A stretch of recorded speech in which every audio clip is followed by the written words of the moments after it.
লটারির ভর্তি, মনে নাই কোনো ফুর্তি। ছেলের পরীক্ষা শুরু হওয়ার আগে ভর্তি ফর্ম তুলে তারপরে থেকে এই যে জাতাকল চাপাকলের মধ্যে আছি, কি পেরেশানের মধ্যে দিয়ে যাচ্ছি কি বলবো ভাই বোনেরা। এবছর কারা কারা ছেলে মেয়েদেরকে ভর্তি করতে যে পেরেশানের মধ্যে জানলেন একটু কমেন্টে জানাবেন। আমি কিন্তু প্রচণ্ড পেরেশানের মধ্যে দিয়ে গিয়েছি ছেলেকে এই ভর্তির জন্য।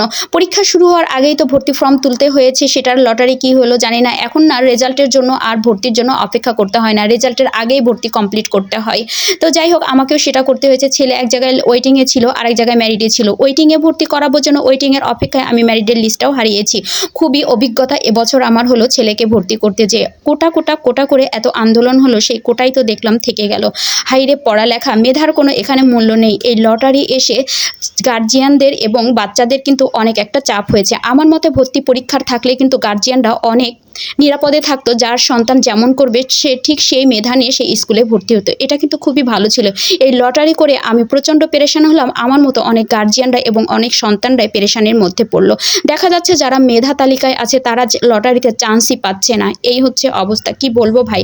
যাই হোক, এই বছর আমি খুবই চাপের মধ্যে গিয়েছি, বুঝতেই পারছেন। আমি কিন্তু পেজেও এইসব নিয়ে কাজ করতে পারিনি, এত পেরেশান ছিলাম, এত ব্যস্ত ছিলাম, আর এত মনটা খারাপ ছিল কি বলবো। যার জন্য পেজে একদমই অ্যাক্টিভ ছিলাম না, প্রায় 1 মাস হয়ে যাচ্ছে।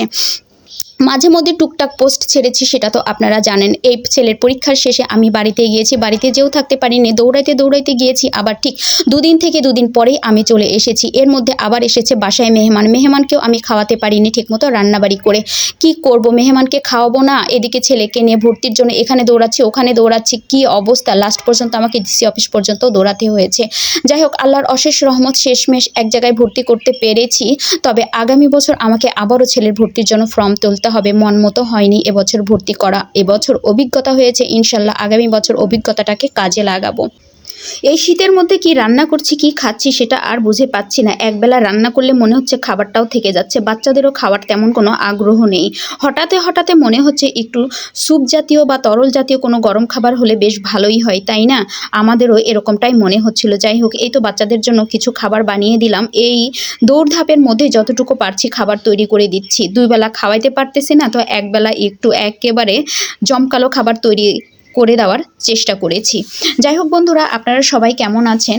এবছর আপনাদের সন্তানদের ভর্তি নিয়ে আপনাদের কেমন অভিজ্ঞতা সেটা একটু আমার সাথে শেয়ার করেন, আমারও একটু ভালো লাগবে। কারণ আমি আমার ছেলেকে নিয়ে কিন্তু এবছর আমার ভালোই অভিজ্ঞতাটা হয়েছে, কষ্টের মধ্যে দিয়ে অভিজ্ঞতা। যাই হোক, কার কেমন অভিজ্ঞতা সেটা তো জানতে চাইলাম, জানাবেন।